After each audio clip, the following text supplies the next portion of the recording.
Boxing update, dating 3 Division World Champion Cuadro Alas Casimero may chismis na naman na mapapalaban sa darating na October. Dati September ang sinasabing laban, ngayon October na, baka sa susunod December na.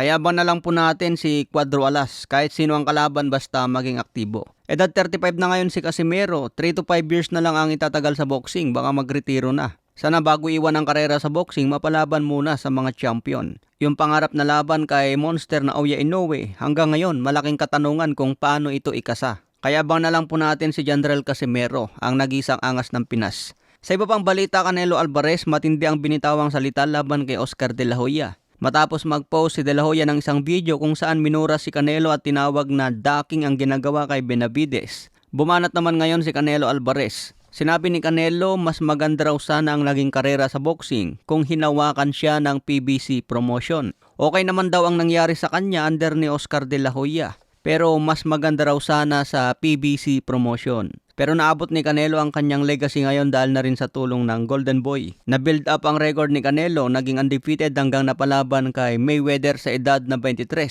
Nagkaroon ng unang talo si Canelo pero mula noon naging mas mautak na sa laban. Malaki ang natutunan niya kay Floyd Mayweather.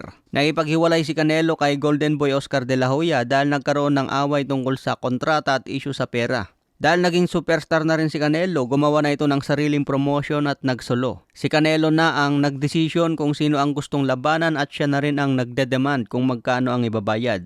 Taong 2022, inakyat ni Canelo si Dimitri Bivol para agawin sana ang WBA light heavyweight belt. Pero nabigo si Canelo dito dahil malupit pala si Dimitri Bivol, kaya nagkaroon tuloy ng pangalawang talo. Mula nang matalo si Canelo kay Bivol, lumaban na lang kay Triple G. Pinakyat pa si Triple G sa 168 pounds. Sinunod naman niya si John Ryder. Jermel Charlo umakyat din sa 168 galing 154 pounds. Jaime Munguia at ngayon naman isunod si Edgar Berlanga na bumagsak na rin sa laban at kumakain ng tenga. Kaya binabatikos ngayon si Canelo dahil easy fight daw ang pinipiling laban.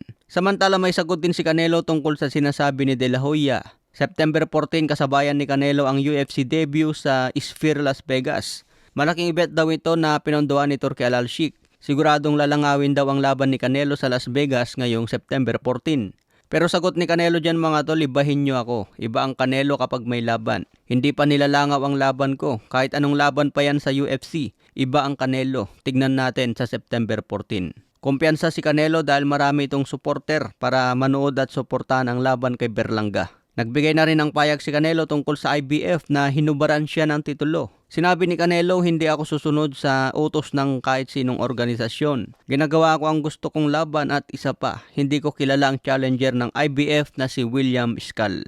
Maraming fans ang nag-react sa payag na ito ni Canelo. Kung hindi raw kilala ang challenger, ayaw labanan ni Canelo. Kung kilala naman tulad ni Benavides, ayaw din labanan. So nilalabanan na lang daw ni Canelo kung sino ang kayang talunin at kumita ng malaki.